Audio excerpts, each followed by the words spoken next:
families or young adults who are in need of treatment and can't afford it.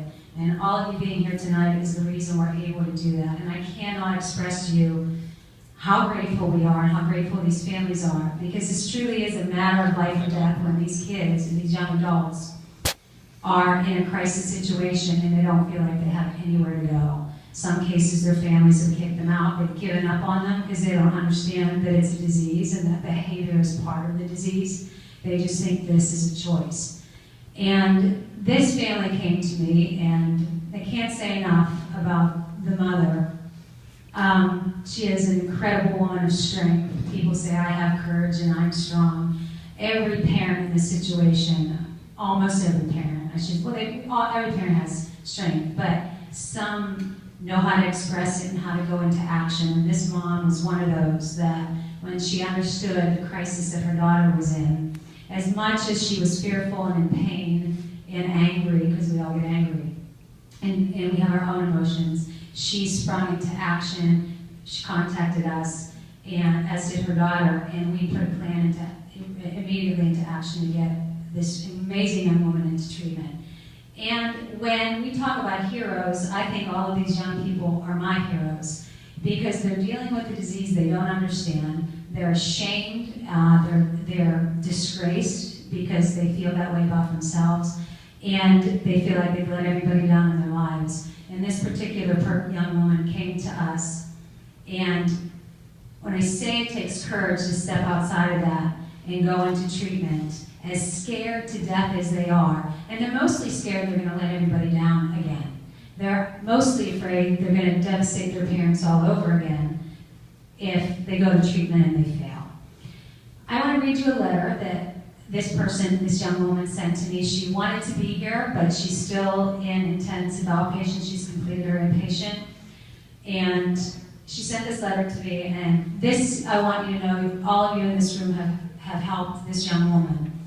She wrote and said, Lisa, as I sit here on my front porch trying to wrap my brain around how much my mentality in life has changed in these last very short 3 months, I find that it's harder than I thought to put into words. So I will try my best in hopes that my story will inspire someone to take that scary leap of faith and reach out for help.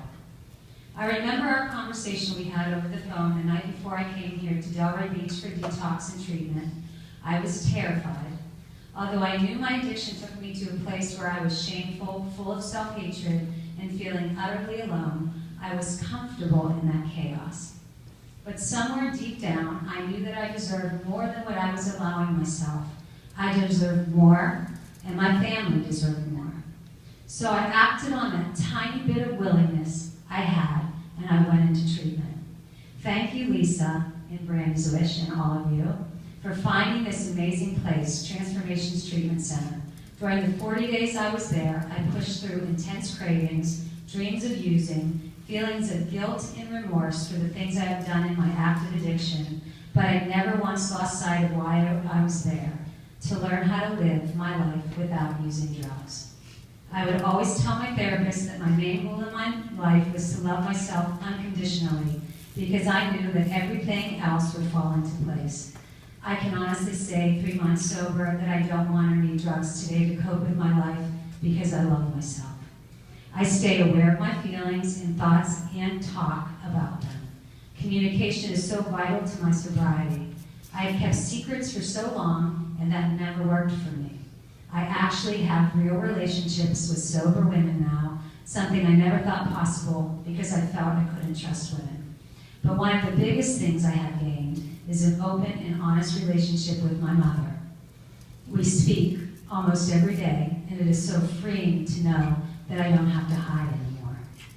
This journey has allowed me to refocus on what is important and to stay grateful for the little things. I really just want anyone still active in addiction to know that life is a beautiful thing if you allow yourself to believe that you deserve a beautiful life.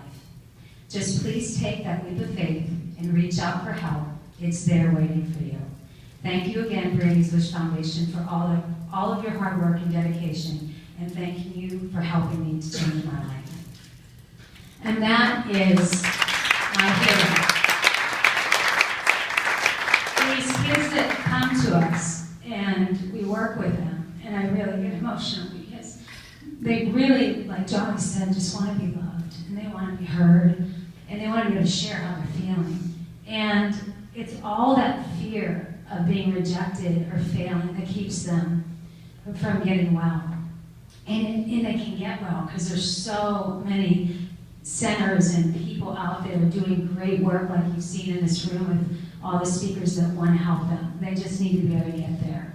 So I'm asking again, pleading with you, trust me when I tell you this family is phenomenal and they're no different than you and I are. Every family we get are great people, great mothers, great fathers, siblings, and I really believe these kids, what may have started as a choice and out of ignorance at one point, quickly takes over and becomes a disease, and the choice is gone. So I want to thank you all for helping, and you'll see pledge cards on your table, those little tiny pledge cards.